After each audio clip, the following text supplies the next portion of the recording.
Kilala ang apelyidong Peñalosa sa mundo ng boxing. Ang pinakabagong miyembro ng kanilang pamilya na ipagpapatuloy ang tradisyon ng pagiging kampyon sa nasabing sport ay si Dodi Boy Peñalosa Jr. Makakasama natin ngayon ang mag-amang Peñalosa. Magandang umaga sa inyo. Magandang umaga, sir. Kailan ba ang laban mo? Laban sa Taya, no? Na si... Kailan ang laban mo? Sa August 6 po sa Cebu, Mandawi Coliseum sa Cebu rin yun. Tapos sa August 7, ipapalabas sa GMA 7. So, taga Thailand yung kalaban mo. Ito yung pinakauna mo raw foreigner na kalaban? Opo, sir. Ito na. Okay, paano naman naiiba yung training para sa isang taga Thailand o foreign? Mga Thai, ano yan, nag-uumpisa yan sa kickboxing, no? Ginagamit yung sipa sa laban, no? Pero siyempre dito sa sport ninyo, bawal na yon, no? Bawal. Oo. Meron bang pagkakaiba yung paghahanda para sa isang foreigner o isang Thai na boxer? Meron po kasi bansa yung dinadala Philippines versus Thailand yung parang gano'n ng tema yung laban ko kuya. So mas malaki lang ang pressure ngayon? Mas malaki yung pressure pero training lang po yung focus. Okay. Ilan taong ka na ngayon? 21 na po. Kaka-21 lang. Kaka-21 mo pa lang, no? And then ano yung weight mo? Anong timbang mo? Super bantamweight. Which is, ilang pounds yun? 122 pounds. 122 pounds. Okay. Meron ka bang kinonsider na ibang career o maliit ka pa lang, ito na yung napili mong career? Siyempre kasi yung ama mo, naging kampiyon sa boxing, siguro binigyan ka ba ng choice o na-pressure ka, bata ka pa lang, sinasabi na sa'yo, kailangan maging boksingero ka? Hindi naman. Meron akong choice. Sabi ni Papa, tinanong ni Papa kung pagpatuloy na itong nag-high school na ako, tinanong kung magpapatuloy pa ba ako sa boxing. Kasi nung una, parang pesta-pesta sa barangay, yun lang. Yung laro-laro lang, self-defense. Nung nag-high school ako, parang sineryoso ko na. Kaya tinanong ako ni Papa, magbo-boxing ka ba talaga? Susuportahan niya ako, kaya nag-boxing ako. Okay, so nung high school ka naging seryoso. Okay, Dodi Boy Peñalosa Sr., kayo'y naging tanyag na boksingero din. Para sa mga hindi na nakakaalala, kailan kayo nag-boxing? Anong division at ano yung mga tagumpay ninyo? That was 1983 to 1994. Mga 11 years, 83 to 94. Okay. So, anong division ninyo? Anong weight division? Nag-umpisa ako sa junior flyweight tsaka flyweight. Okay. Naging kampiyon din kayo, no? Opo, 2 beses po sa 108 pounds at saka 112 pounds. 108 and 112. So mas magaan pa kay sa anak mo. Mas magaan po. Oo. Ako, naalala ko may sinabi si Manny Pacquiao dati na ayaw niya maging boksingero yung mga anak niya dahil mahirap daw na career, maiksi lang daw yung career at nabubugbog pa ang boksingero, no? Pero ikaw, in-encourage mo ba yung mga anak mo lalo na ito panganay mo si Dodi Jr. Yeah, totoo 'yun. Wawi kasi alam mo, mahirap sa tatay na magtuturo ng mga anak niya na maging boksingero kasi ang boxing mahirap talaga, isang mahirap na sports. Kaya nga, alam mo na, actually, gusto ko talagang magbuboksing yung anak ko. Siya lang talaga ang tinuturuan ko kasi after, wala na ako, hindi na ako, nagre-retiro na ako. Si Jerry, kare-retiro lang. So, Jerry Peñalosa, yung younger brother mo. Yeah. So, wala nang next generation. Kaya nga, tinuruan ko siya para pag wala na kami sa boxing, siya na naman. Tsaka yung iba kong mga kakapatid, walang hilig sa boxing mga anak nila. Kaya nga, tinuruan ko siya. So gusto mo talaga ipagpatuloy yung tradisyon ng mga Peñalosa? Yeah, siguro, gano'n na. So nasa kanya yung pag-asa ninyo? Opo. Okay. So kayo, hindi lang trainer ng boksingerong ito, pero kayo rin ang ama. No? Anong nararamdaman nyo pag nasusuntok siya? Ay, iba ba? Kaya nga, sinanay ko siya sa gym talaga. Inano ko siya sa mag-ensayo tayo para lamang ka sa kalaban mo. Kasi tinuruan ko siya. Ngayon, 8-rounder siya.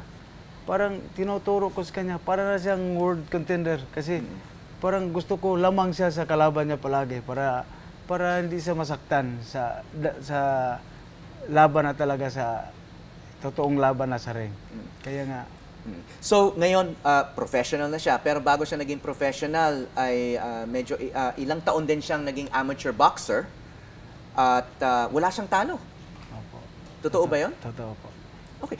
So, sa tingin mo, anong potential ng anak nyo sa boxing? I mean, as a trainer, objectively speaking, kaya ba niyang talagang maging kampiyon sa kanyang division bilang isang professional sa tingin mo? Yeah, malaking tsansa. Kaya nga, ang isang boksingero, kaya nga sinabihan ko siya palagi na mag-ensayo ka. Ang isang boksingero, kailangan ensayo. Ensayo lang ang ano mo. Kaya para malating mo yung pinaroonan mo sa ensayo. Knockout artist daw siya. Nakailang knockout na ba si Dodi Jr.? Actually, 5 laban na siya sa professional. 5 knockout. So ngayon, pang-6 na laban na ito, foreigner pa. So medyo malaking pressure sa namin, sa part namin. Pero huwag kayong mag-alala, basta bigay namin lahat na makakaya namin. Tulad ni Pacquiao, kaliwete ka rin. Opo. No? May advantage ba para sa isang boksingero yung maging kaliwete? Malaking advantage. Bakit malaking advantage yun? Maski anong klaseng laro, basta kaliwete kalaban mo, mahirapan talaga ang... Kasi karamihan kanan. Karamihan kanan kasi pag Doon mag-sparring... nasanay yung karamihan ng tao sa kalaban na kanan. Sa kalaban kanan. So, minsan, bihira lang ang kaliwete.